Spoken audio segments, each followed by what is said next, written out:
Okay, people, your boy's back. Back again. And today I have Rising Sun by, let me see if I get this name right, Michael Crichton. Is that right? I'm going to be honest. I've been saying Michael Crichton. Sometimes I'd say stuff weird in my head. No offense. You're a wonderful writer. Okay. Today I'm going to try and make a little more sense, right? I'm going to give my review before I, go through the whole book in case you're inclined off of my review to make a purchase. For this book, I'm going to give it a 4. A 4 out of 5. I think it's tremendously written.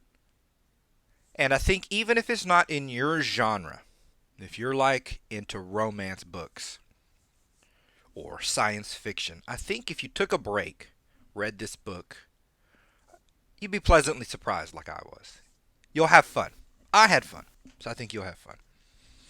But a side note here. Hold on, let me take this cover off so I don't destroy it. A side note here. Anyone else seen these where the publisher does this sort of situation where the pages aren't all, cut straight? Anyone else seen that? I'm not a fan of it. I like a clean edge. Why they do this? It's like, the old books where they would like paint them red or something. Why can't we do that again? That crap looked cool. This annoys me. Other than that, it's pretty clean. It's pretty clean on its own. This is a side note. Okay. Now, as to why I bought the book, a little misreading happened. Okay. Now I know Michael, this Crichton, had written other books. I thought he wrote Jaws. He didn't. He wrote Jurassic Park, Congo.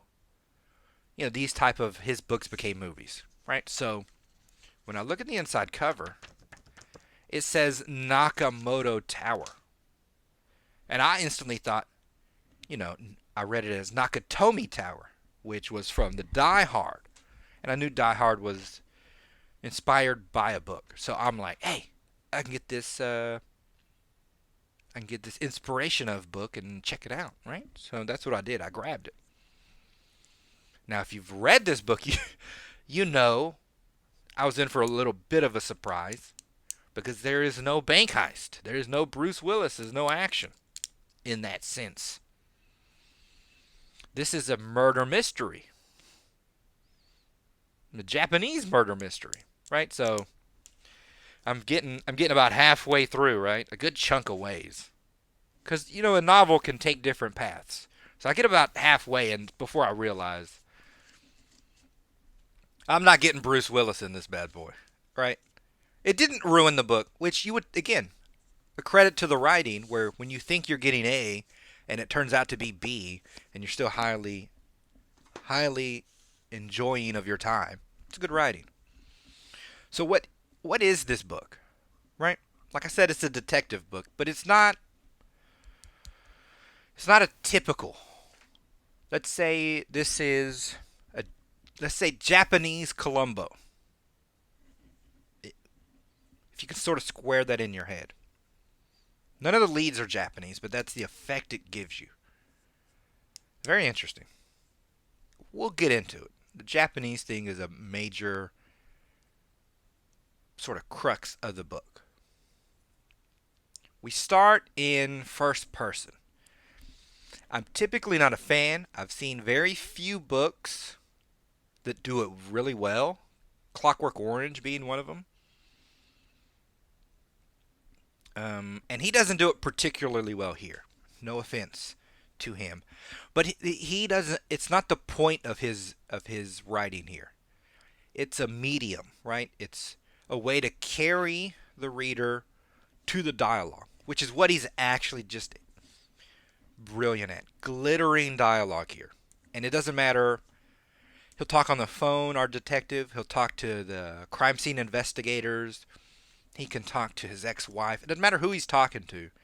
They're very natural, realistic, engaging conversations. And it's kind of one of these things like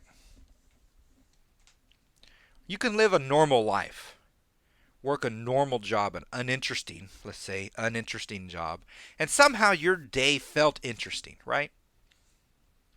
And when you sit down, if you would sit down and try and like, well, what happened today? And you try and write it out, it's very weird. It's a hard thing to point on as to why was today interesting when nothing interesting happened. It's something about these interactions with other people that are more than the sum of their parts, so to speak. And this is what he gives a lot of in this book. So, he also has, this is how he breaks it down. First night, second day, second night, this sort of situation. In between each of these will be chapters, breaks, with no chapter name, no number, no nothing. So you get to a thing where it starts to feel like 24, the show 24 or something. Where even though nothing on the scale of stuff is happening, right? A drive, a conversation in a drive, talking to a receptionist. If you just say those things, it's not interesting. But when you read it, when you experience it with him, you start to feel what he feels. Like, this case is dragging on. I'm getting tired. There's a lot of information coming at me. How can I manage? So I really like how Michael Crichton, sorry. I might be saying it wrong. Maybe Crichton's the right way. I like how Michael is able to make these normal moments interesting and the action. So don't be afraid if it's one first person and you don't like that. It's really dialogue. And early on, right, he gets the call. He's paired with another guy, an older veteran, who is our Japanese Columbo. Connor, I think is his name. He's white. Now, I know in the world we're in, a lot of people would jump to that's cultural appropriation, but it really doesn't apply to this story. I think they call him a Ganjin, like foreigner. It starts to have an effect in the investigation, in the story, a major effect. It matters that he's not Japanese for the story, for the characters in it, right? It's a very big deal. It doesn't seem to be when you first start. So, we meet our Japanese Columbo, and in this sense, I mean, he's a wily detective. Our main guy, our main detective, is sort of us, right? He doesn't know what's happening around him a lot of the times. And he's there to ask the question so that we as readers can be filled in. Our boy Connor is our Columbo. He's the wily veteran and he knows what he's dealing with and how to deal with it. And he gets to work. So then we get, and it's very early on, the root of our story. The root of this book, on top of it being a detective book, it's a crime case going on here, but the point is sort of Japanese culture, and specifically how they are sort of, what do they say, business is war. How they're making war with America, with American business. This theme carries throughout. In a few spots, there are big, long sort of rants, right? If you put them on, I think if you put them on TV today, the Twitterverse would call them MAGA rants about the Japs coming into America, taking all our jobs, this kind of situation, right? And it verges on the point of too much, but in the feel of the book and the writing, it feels like, when you learn a new word and you start hearing it everywhere, it feels like that. Like our detective has this new insight that he's learned, and now he sees all these ramifications. That's how it feels. So it's like one or two rants away from being too much, but he doesn't. He doesn't go overboard. Again, well written book. So what is it about these Japanese? It's very culture heavy, right? And it then uses that culture to tell its stories. This culture's the motivator. We have face in Japan, a public face, a private face, and a true face. That's, public's what you tell everyone. And then when you're home with friends, you would act different or say different things. Even though, like, okay, say you're hanging out with coworkers, you'll act a certain way. If one of them, like, I hate the Chiefs, right? I hate the Kansas City Chiefs with all your workers. When you get home, if that coworker comes with you, if he's enough part to be like family, you get home and it's your wife and your kids and your friend who was also a coworker, he would then hear you say, I hate the Chiefs. They trash. That directly contradicts what's said in public. But to the Japanese, this is normal.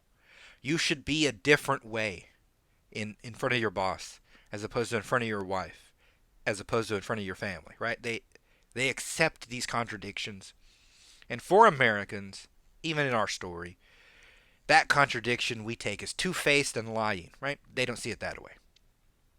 And then they say there's a true face, where maybe it's what's really inside, which you don't tell anyone, which would be, I don't even like football, right? Which you wouldn't tell your family because they like football, and you wouldn't tell your coworkers because they like football. And then why wouldn't you tell them? The Japanese have another thing about confrontation. They're very highly non-confrontational. Now, some of these things I've learned over the years. I've never been to Japan. I don't know Japanese people. So they're generalizations too, right? You'll find variations. But also, this is carried over into other stories, into other books, TV shows. There's some truth to these generalizations that I think even the Japanese would agree to. So they're non-confrontational, right? They won't, like, there's one story I heard where a guy's like meeting some Japanese for the first time. He's like, "Do you have a cat?" And the guy, because he didn't want to say no because no's too confrontational, said, "I don't know, maybe it died." So I'm like, they're so non-confrontational, they don't want to say, "No, I don't have a cat because it died." This is sort of like a truth about them. It's like, if you were too loud, they wouldn't say, "Hey, be quiet." They would like side talk to someone near you and say, "I don't like when there's loud music." And you're supposed to get the hint that maybe I'm being too loud, right? They're like this. It came up in another book I read,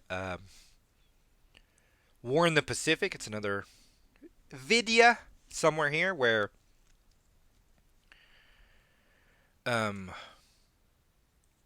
that interaction between other admirals, it had this effect on actually the war in the Pacific. There's also an element to them where they are very analytical. They like to see the full weight of the full problem, right?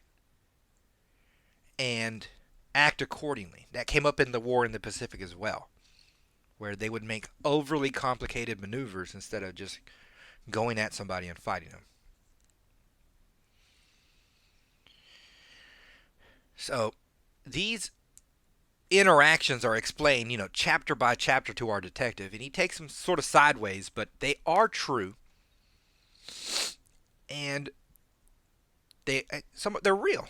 They're also the Japanese. I've heard this said before, where they're very xenophobic, right? I think the book says racist a lot, but I don't think it's not particularly racist, right? Like, the Klan won't serve you a bowl of chili because you are black.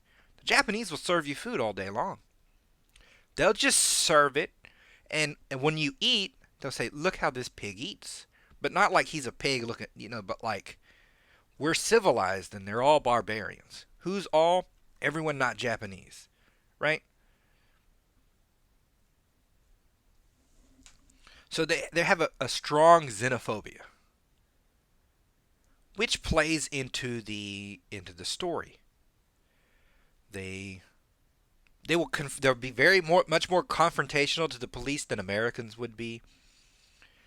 They'll try and placate you with words, and you would have to act a certain way to get what you need out of them. They are overconfident in certain aspects of the case that they're covering up. When they do the video editing, they're like, well, these stupid Americans will never catch this, right? So they're less, like if they were dealing with other Japanese, they'd work even harder to hide their crime than they do here because you're just a barbarian, and what do you know anyway? There's also the senior-junior relationship, which is the relationship that builds with our detective and Connor, our Japanese Columbo. And it's a thing that, again, it does not in America. It's in more Eastern countries where when you're the older, in Japan it's, I'm in charge and these three are my executives, right? If they mess up, right, they've done something dumb, they, broke the printing press. In America, that's his fault. He takes that. Get him out of here.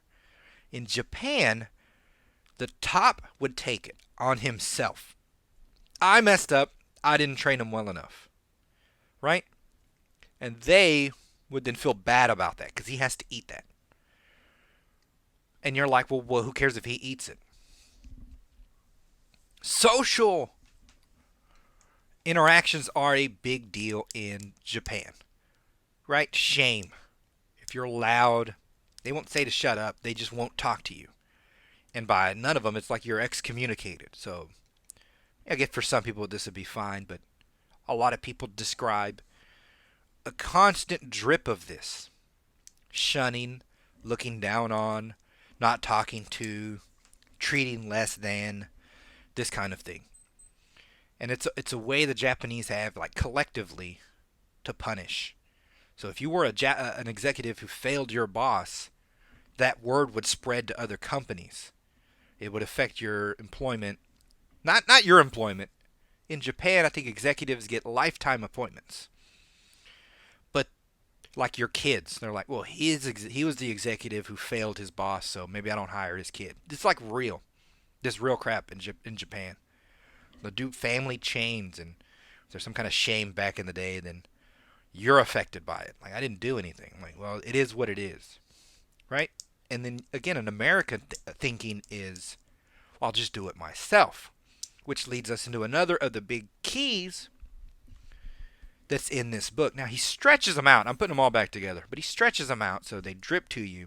So you're not too overwhelmed when you read it. But what is it called? Kuretsu. And this is sort of, I think we'd call it collusion, right? But they don't call it collusion. To them, it's just how it would work. If I make leather and you make leather couches, we should hang out, right? And then he makes, right, like the string to tie it up. We all hang out together. Now, someone else tries to say, I want to make leather chairs too. I'm like, I'm not turning on my boy. We've worked together for years. So I won't sell you leather, or I'll sell it to you at a double, triple the cost. And he won't sell you any string, but at triple the cost. Right? And you're like, that's wrong. And I'm like, that's what they do. Blow that up to a grand scale, and I think in the early 80s and 90s, it was hard for American companies to get a foothold in Japan. Like Levi's, Ford, right? Big companies, because they do this on a large scale. Your uncle works for my company, and he's the chief of police, and he talks to this council member, and now we have a regulation that says you have to have X amount of Japanese in your building before you can turn the lights on. But I know the guy who turns the lights on, and he's not going to be quick about it. And the chief of police hounds you for every little tic-tac thing, right? and do this for year after year after year, and eventually you're like, I give up. I'm not selling you crap. I'll sell to someone else. This is how they roll in Japan, right? Actually real. And I'm like, it's effective. Pretty dirty, but to them it's not dirty, right? So it's a perspective thing, right? So in our story, and it's a little interesting nugget, our Connor tells our detective, okay, you're going to go in there, you're not going to know what's happening. And when you feel like it's too much, or you're about to break, or you hear me say, maybe I can answer this for you, then I want you to just shut up and stand there. Which in America, you wouldn't, we don't talk for the boss. The boss talks, he's in charge. But in Japan, they don't see it as a negative.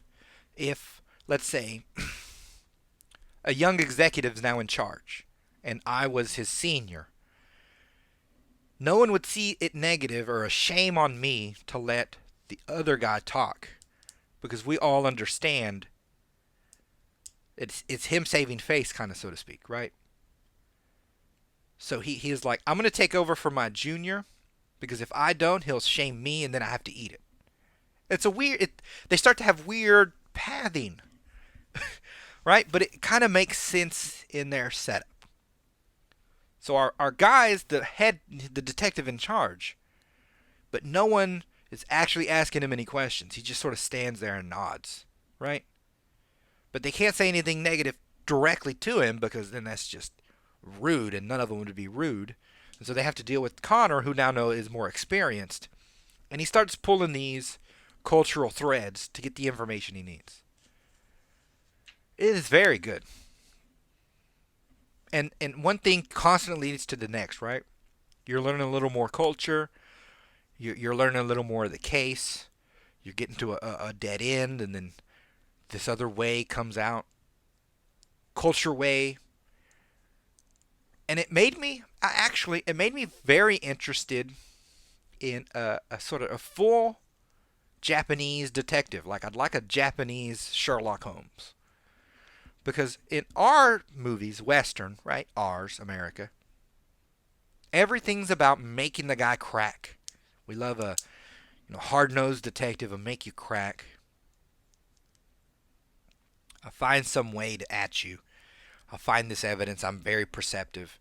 Whereas in Japan, in Eastern, it's more described as do your job, right? So, and this is what I noticed missing in some sort of detective properties. There's not enough lying that goes on. In this story, almost everyone's lying almost instantly, like to start. Every Japanese person he's interviewing is instantly lying. But our Connor, not fazed by it at all. He assumes the lie, and then he thinks past that. Like, if you're lying, you'd be lying to cover for such and such. Then he walks off that block to continue his investigation, right? He needs to see where it ties. Once I see the start, I can follow all the pathing and get everyone. It's an interesting twist on a detective story that I thoroughly enjoy. Right? It was very fun, and I'd like more of it. Checking my notes. Oh, right. It was a tidbit here about lifetime executives, because you hear it as an American, and you're like, that sounds sweet. I'll take that crap. Get me paid.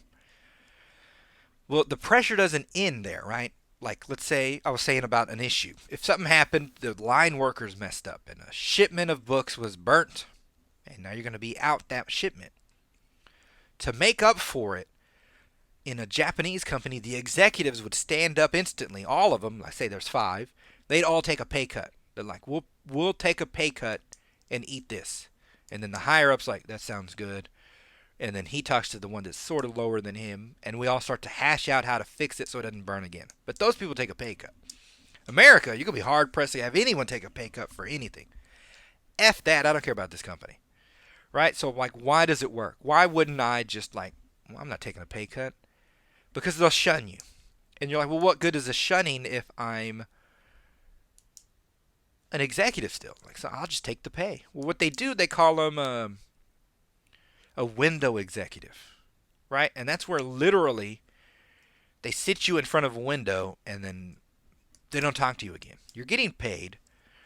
None of your ideas are going to go through. No one's going to respect you. No one's hardly going to talk to you in the whole building. You're just going to sit there and stare out a window. Now, some people, me, I could do that crap on my head. I don't care. I don't give an F. But in Japan, it's a very big deal. And I guess if it affected your family, my family could take it. Depends on the pay, right?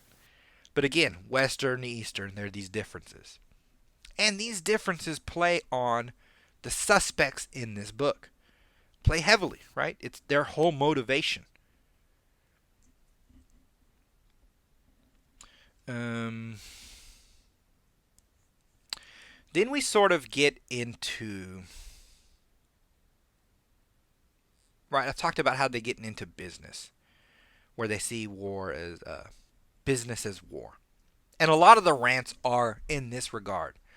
The rants that I said they maybe did too many of, where he has one person just rant out how the Japanese have come in and ruined a PC market or camera market or something, motorcycle market, whatever it is, right?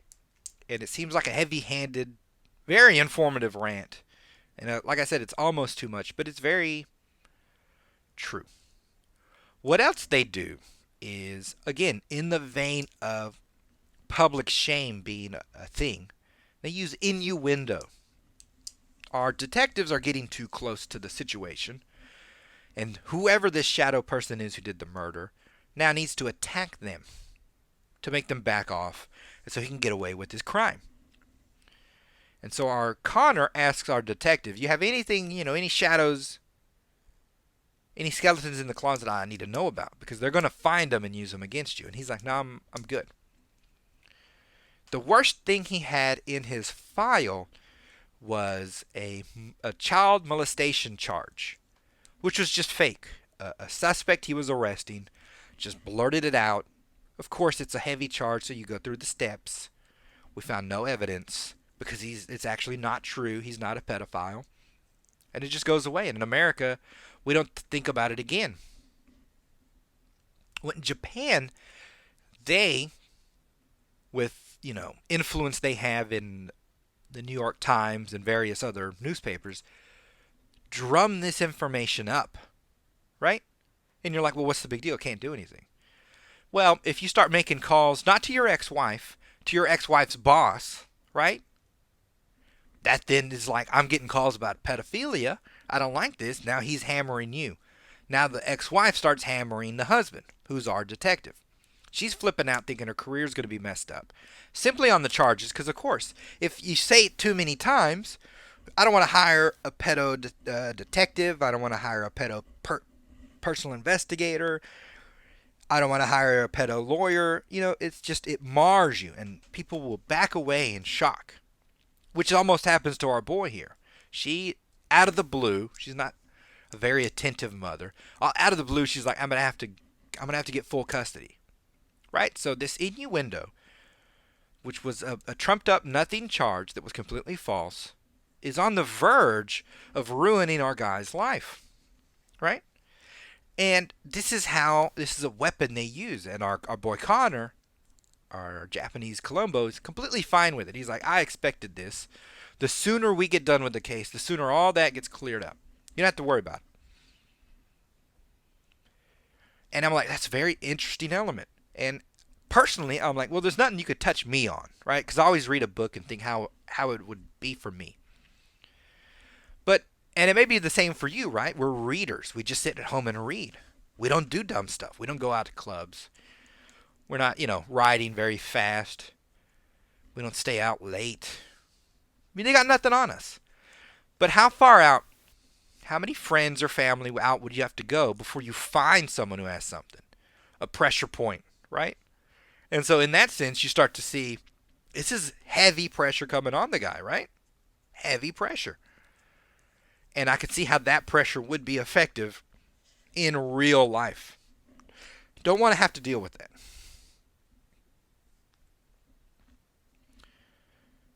Let me see. Were there other interesting...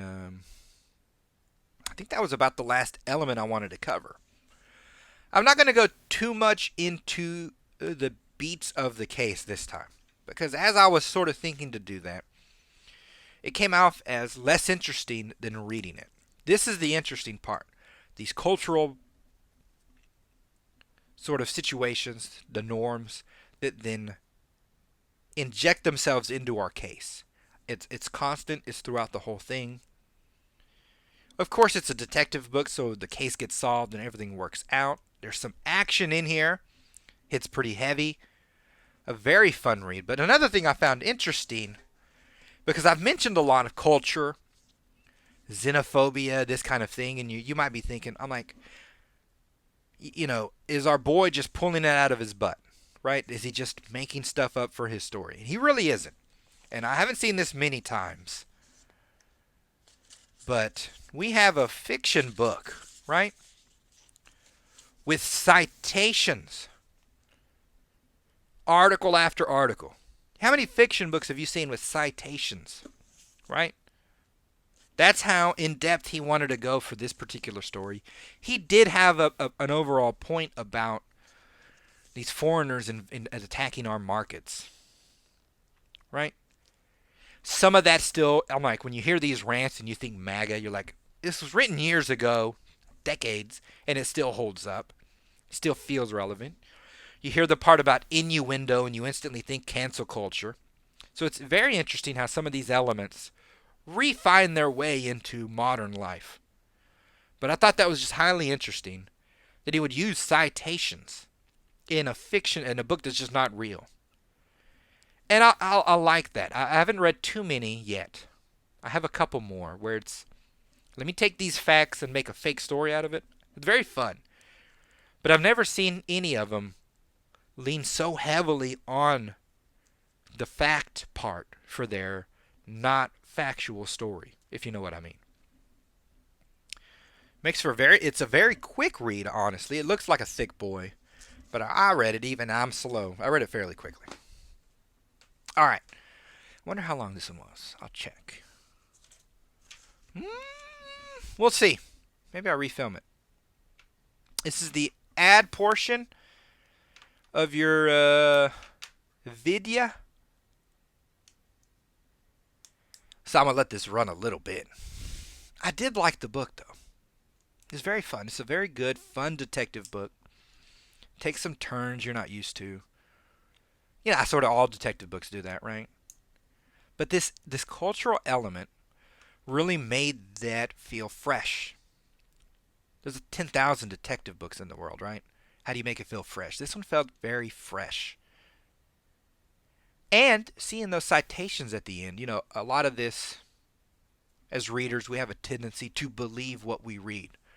We're not alone in this, right? Everyone does. That's why headlines are so damaging or helpful to presidential campaigns and whatnot.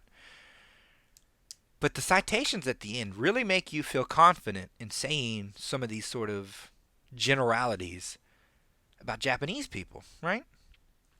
And then, like I have said, I've seen it in other spots, in other full-on biographies, where the Japanese just sort of act this way. But then to use the fiction to show that culture in action, it's a very, very good idea, and it comes across very, very well. You really feel it. The case, everything that's happening. They solve it, obviously. Okay, people. Talk to you next time.